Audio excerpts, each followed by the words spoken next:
despite popular opinion, or I don't know, popular opinion, despite what some people think, let me put it that way, the Daily Scrum is not a status report. It often gets translated into that, right? It's the developers, the team members reporting to the Scrum Master, reporting to the product owner, reporting to, the VP of important things. Like, here's where we are. Not that that's not necessary to report out status, but that's not the purpose of the Daily Scrum. The purpose of the Daily Scrum is, in fact, for the developers, the people doing the work, to inspect and adapt on the sprint plan and the sprint goal, right? So in sprint planning, they looked at the product backlog, they selected the things that were the most important and the things that they think they could get done, and they developed a sprint goal, essentially the overall outcome that they're trying to achieve in the sprint.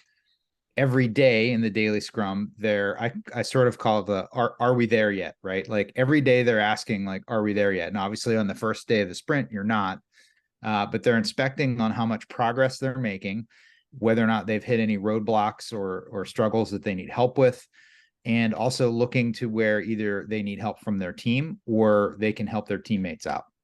So it's centered around the work, and it's centered around the sprint goal and the work that's in the sprint. In terms of making them effective, I think there's a lot of different best practices that I could layer in here. So I'll talk about a few, and we'll talk about this in terms of let's say a brand new team, or maybe they've never done Scrum before, or maybe they have and but they haven't been a team before. So what I find is, early on, it's necessary for the Scrum Master to really be clear on the purpose and the rules around the Daily Scrum. And so the rules are actually pretty lightweight, right? It should be 15 minutes or less. No kidding, right? No 45-minute Daily Scrums. They should be 15 minutes. And it should all be about what needs to happen that day to make progress towards the sprint goal.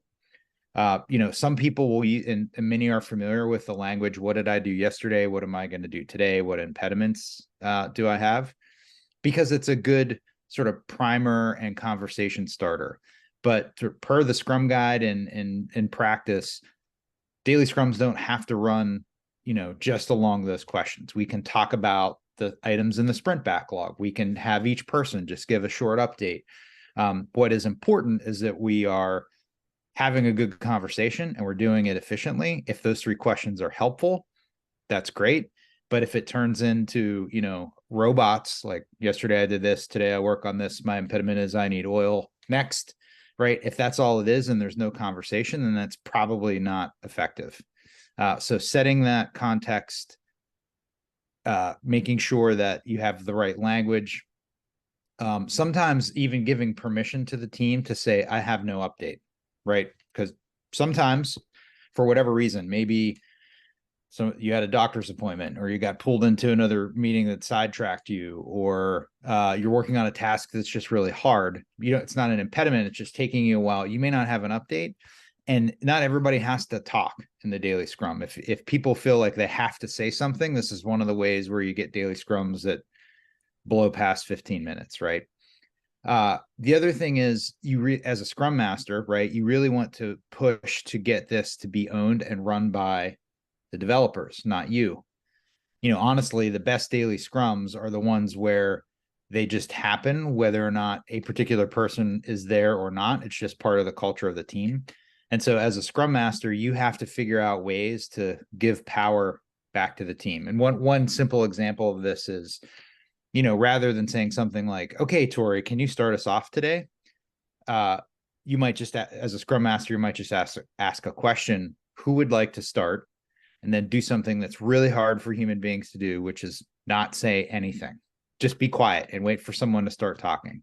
It sounds silly, but for those of you who haven't tried that before, I encourage you to try it.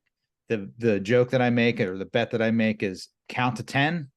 If you get to 10, count to 20. If you get to 20, send me an email and I'll mail you $50.